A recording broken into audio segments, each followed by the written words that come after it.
It is Thursday on the Three Martini Lunch. So glad you are with us. Your stool is prepared for you. And Jim, we have no good martinis today.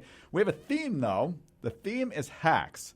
We've got a couple of cyber hacks. We've got a media hack. We've got a good life hack as our sponsor today. That is Boll and Branch. You can find them at bollandbranch.com. And with the promo code Martini, get $50 off. And then we'll talk about briefly the story that everybody's expecting to drop like an anvil here in Washington later today. That has nothing to do with politics. But first, we get on to hack number one. The Russians are hacking. Big surprise, right? It's not like they've ever done anything like that before. This time, they're apparently hacking COVID data. And it's not just some random accusation here. The United States, the United Kingdom, and Canada all accusing Russia of being involved with this.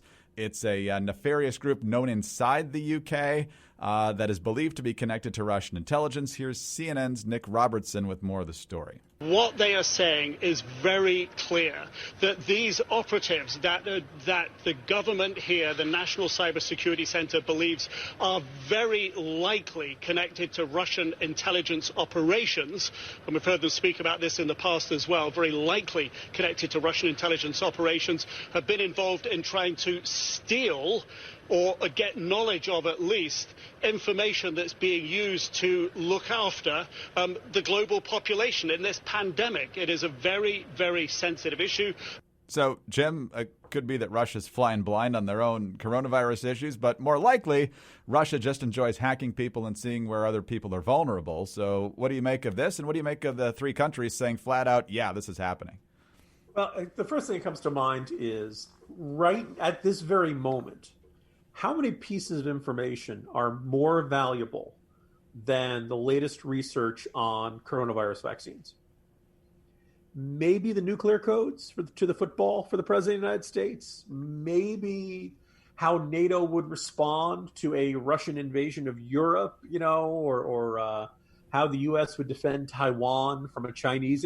There's probably a very short list of things that are more valuable. I don't mean just like financially, but I think also like just geostrategically. The first country to have a vaccine against coronavirus is going to be seen as the world's savior. It's going to suddenly have a bazillion other countries that are the discovering country or corporation's best friend.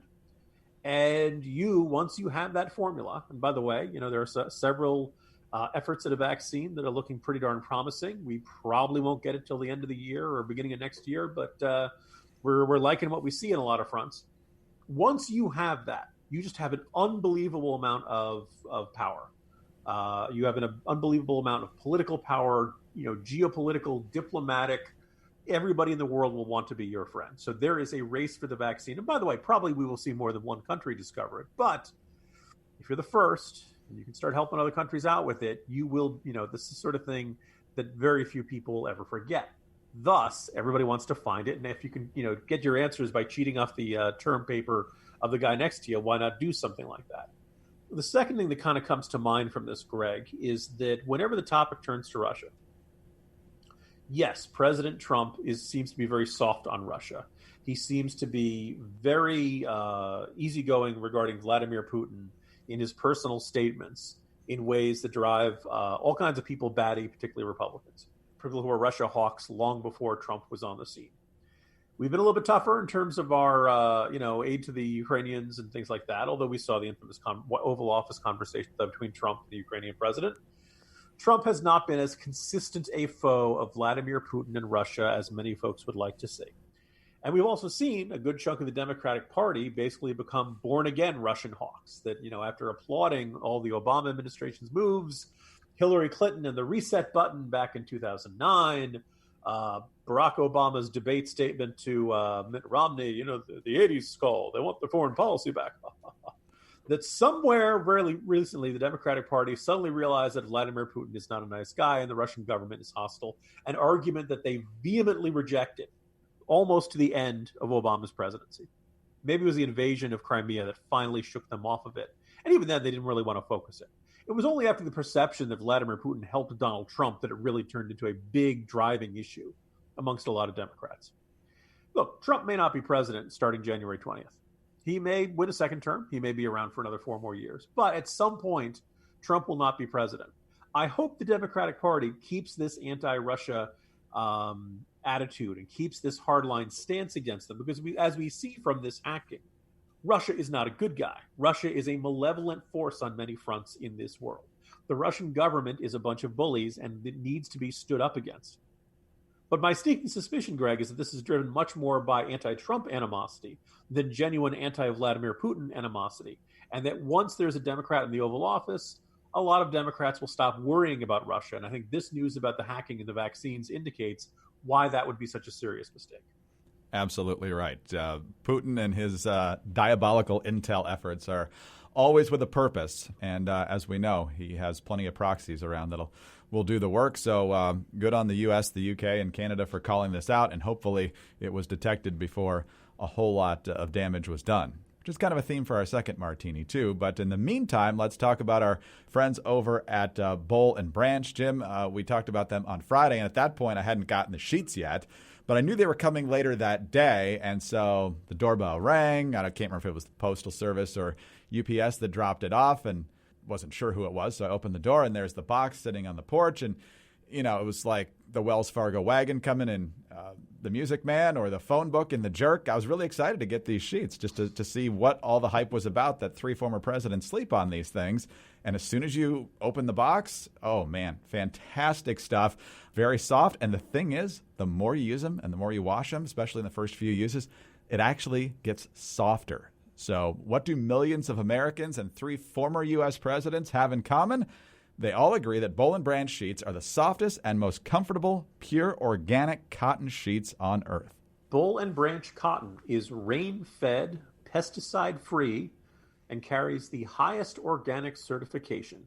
And that is why it is so soft. Because they work with family-owned mills all over the world to expertly weave every set of Boll and Branch sheets with the highest level of craftsmanship. It is a quality that you can feel the moment you open the box. And since they sell direct to you, Boll and Branch sheets start at just $160. They are $1,000 quality for a fraction of the price. Plus, you can sleep on them for 1 month risk-free.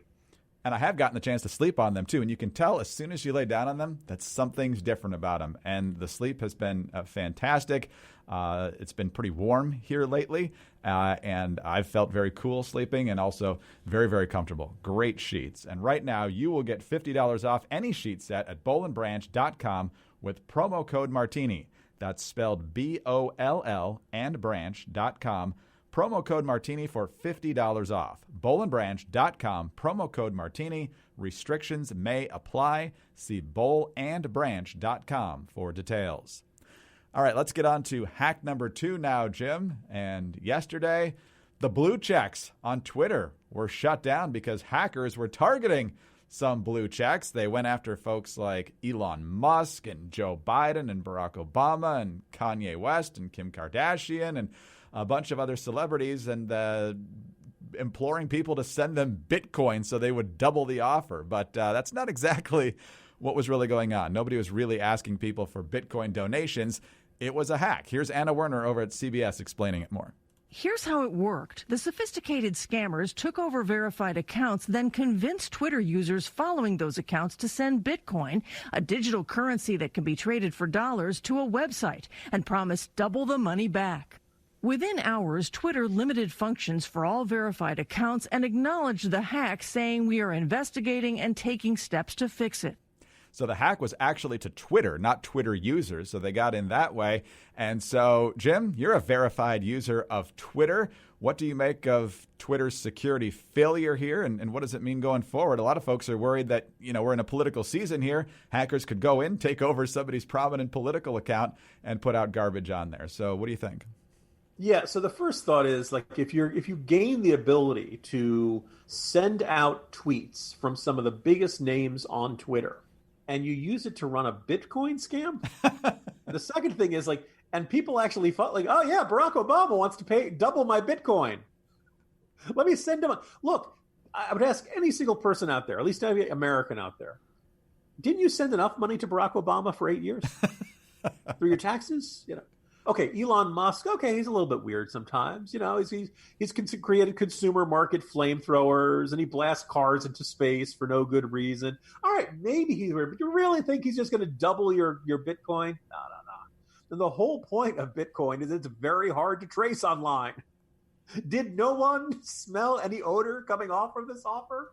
It's one of those things where, I know, that we should get to the bottom of this. We should find who's responsible, Greg. But if you fell for this, it's kind of just Darwinism in action. You should know better by now. As for the security risk at Twitter, look, they should be laying awake nights. This is a big deal. I myself was not particularly bothered. I did notice this stuff going on. I guess it was early in the evening yesterday. Tried sending out a tweet and it didn't go through. And I lost my ability to tweet, as did everyone else with a blue check mark, Greg. And I'm sure there are some people who are breaking out in hives.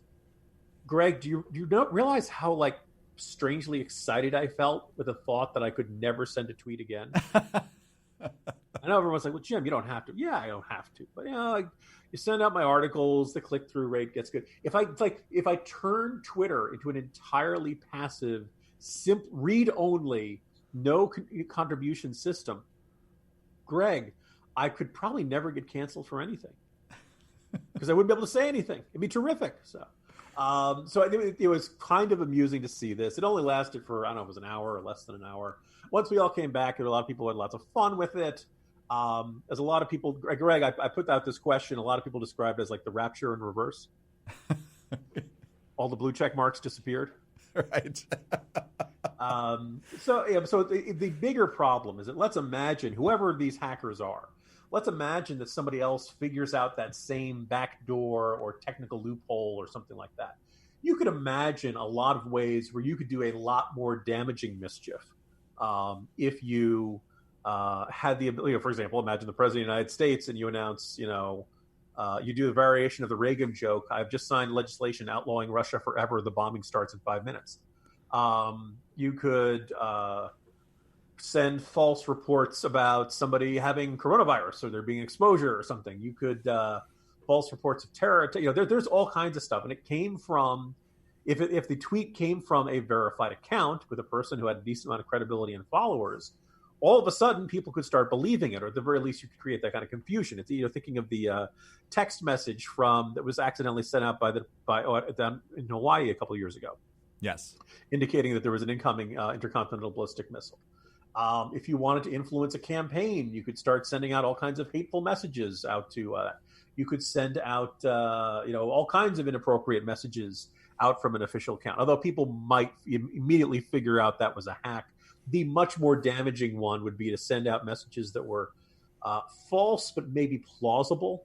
My understanding, Greg, is the way they knew things were totally. This was clearly something serious was going on yesterday. Was that apparently, right in addition to all the Bitcoin messages, Joe Biden sent out a message that was coherent, and people just look and say, you know what, something's wrong. Somebody's got access to his account, so that's not the Joe Biden we know. Again, a little bit scary if you think this through. The good news is most hackers are only out to try to figure out to get cash. You can imagine more nefarious-minded people being a little more creative in their use of this ability and creating real serious problems. But thankfully, that has not happened, and we're all able to laugh about this. But if the engineering department of Twitter has some sleepless nights in the next couple of weeks, easy to understand why. All right, let's go on to our final hack martini. And this one has nothing to do with cyber hacking. This is just political hackery, and we talk about this all the time on the 3 Martini Lunch. Let's go over to MSNBC.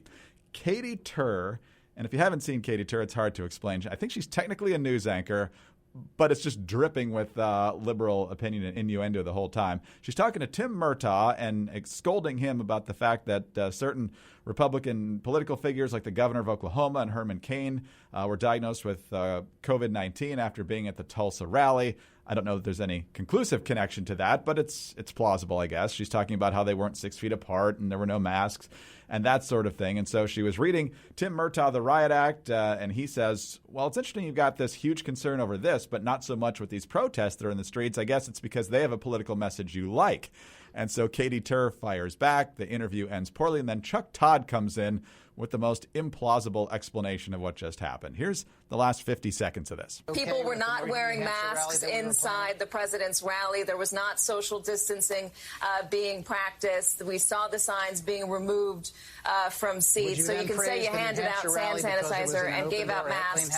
They weren't wearing them. And also, Dr. Fauci today has said that the incubation period for this disease could be longer than just 2 weeks. So, Tim Murtaugh, thanks so much for joining us. We appreciate all of your time. I appreciate Chuck, over that to you. speech, Katie. Thank you. We will have the brand new NBC News Wall Street Journal poll will be unveiled today at 5 p.m. on Meet the Press Daily. And just a reminder, for what it's worth, there is no editorial point of view here on any of these newscasts on MSNBC in the daytime. No editorial viewpoint on MSNBC in the daytime. My favorite part of that was the 3 or 4 seconds of awkward silence after he thanked her for the speech. But, Jim, I mean, it's hard to not find a viewpoint on cable news now. I think a couple of Fox folks still do fairly well with that, like Brett Baer. But come on, man.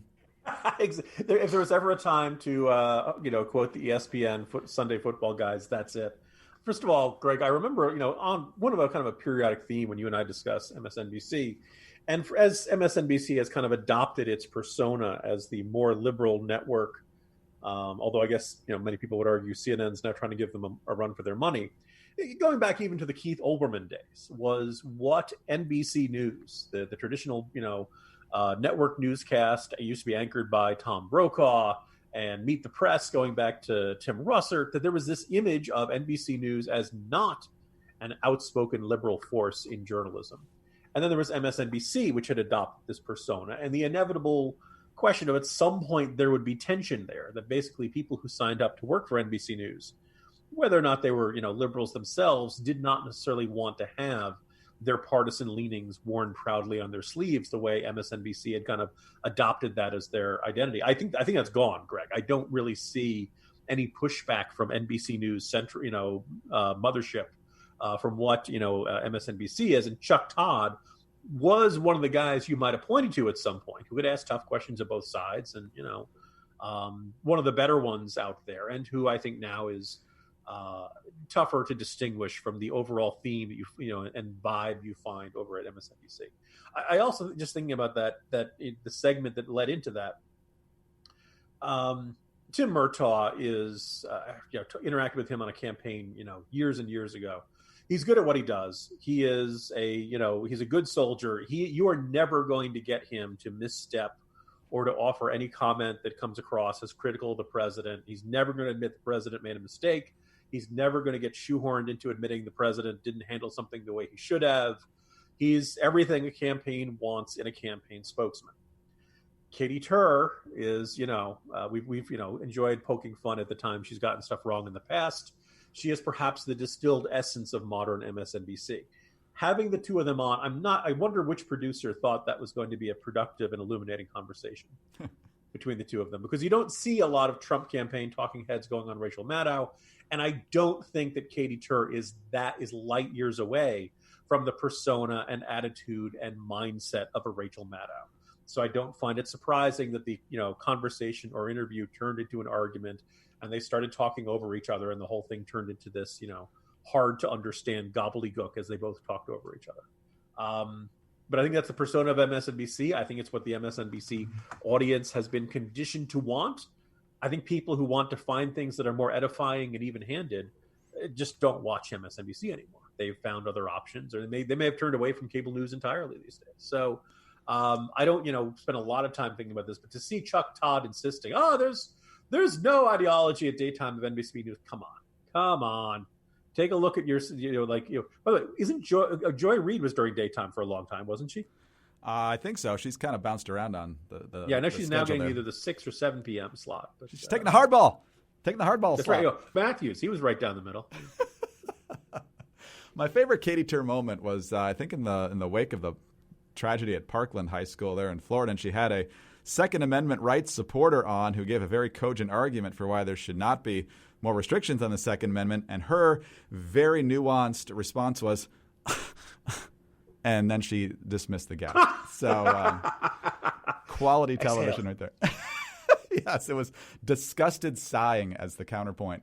But, Jim, as we mentioned up top, nobody in Washington, at least people who follow sports on any level, and possibly even more than that, are not really paying attention to politics today because we're waiting for a possible, and it seems more increasingly, a likely bombshell from the Washington Post that the controversy over the name Redskins was the least of Daniel Snyder's concerns here in the last few weeks. Apparently, there was a culture of many different things that is very tawdry, very salacious over at Redskins Park. We don't know the details yet, so we're not getting into it, but there's people who have suddenly resigned, including the Redskins play-by-play announcer, and it seems like the long knives are going to be out for the Snyder regime here, which everybody wanted him gone, it seems like, in this town, except for me because of his dysfunction. But if what's alleged in this report is true, he needs to be gone, and gone really badly.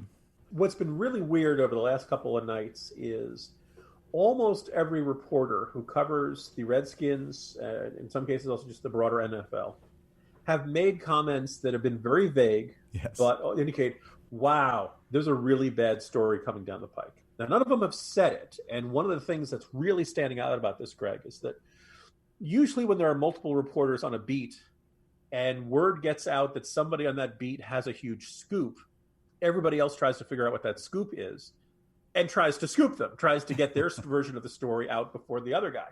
This is apparently not going on in this case. The widespread speculation that the institution that has uncovered this scandal or bad behavior or other problems is the Washington Post, and that what it has found, there are comments that I get pointing to a toxic culture in the team, and it sounds like it wasn't just somebody used a inappropriate metaphor in a meeting. The description is something widespread bad behavior.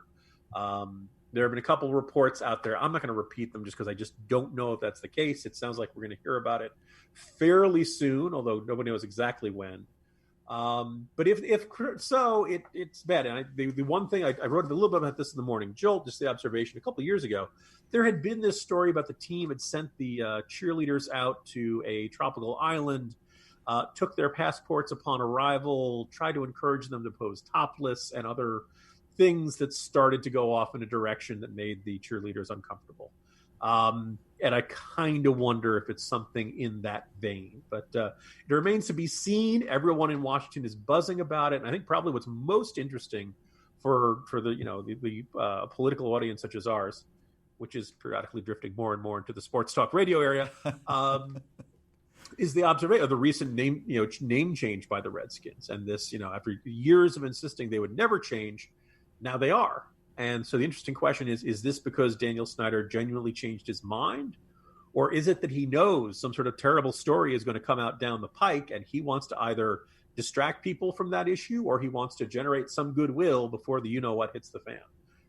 Fascinating times here in Washington. And I'm sure a whole bunch of fans of the team formerly known as the Redskins would just love to get actual games going so they could talk about something besides what's going on off the field. Yeah, there's no goodwill in this community for Daniel Snyder, at least not in a genuine way. Amazing. But we will see. Jim, have a great day. We'll see you tomorrow. See you tomorrow, Greg. Jim Garrity, National Review. I'm Greg Corombos, Radio America. Thank you very much for being with us today. Please don't forget our wonderful sponsor, Boll & Branch. Right now, get $50 off any sheet set at bollandbranch.com with the promo code Martini. Please subscribe to the 3 Martini Lunch. Leave us a kind review with 5 stars. Get us on those home devices by saying play 3 Martini Lunch podcast. And please join us on Friday for the next 3 Martini Lunch.